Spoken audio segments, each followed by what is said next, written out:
तुळस, भक्तीचा श्वास, श्रीहरीचे प्रीत आणि घरचा दिव्य स्पंदन. नमस्कार मित्रमैत्रिणींनो, मी विजया परब तुमचं मनपूर्वक स्वागत करते आपल्या स्वामींची छत्रछाया या यूट्यूब परिवारामध्ये. आजचा विषय आहे तुळशी महात्म्य. आपण देवाला नैवेद्य दाखवताना तुळशीचं पान का ठेवतो माहिती आहे का?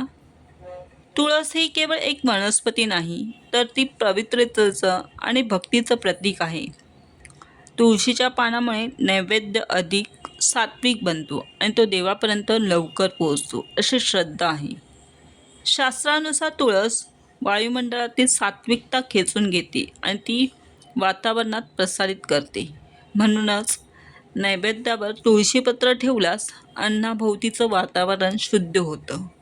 रण, तम, कण कमी होतात आणि त्या अन्नात चैतन्य वाढत असते. चैतन्ययुक्त अन्न आपण ग्रहण केल्यास मन प्रसन्न आणि शांत होतं. स्कंद पुराणामध्ये सांगितलेलं आहे, तुळसी काननं चैव गृहे यस्या वर्तनाष्टते तद गृह तीर्थभूतहि. अर्थानं ज्या घरात तुळस आहे ते घर तीर्थसमान पवित्र असतं. तुळस ही श्री विष्णू यांना अत्यंत प्रिय मानली जाते. तुळशी दलाशिवाय त्यांची पूजा अपूर्ण समजली जाते.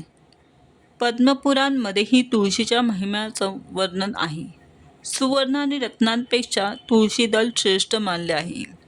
संत तुकाराम म्हणतात, ज्याची या द्वारी तुलसी वृंदावन नाही ते स्मशानगृह जाणा. म्हणूनच मित्रांनो, आपल्या अंगणातील तुळस ही केवळ झाड नाही, तर ती घराची आध्यात्मिक शक्ती आहे. चला श्रद्धेने तुळशीची पूजा करूया आणि जीवन अधिक पवित्र बनवूया.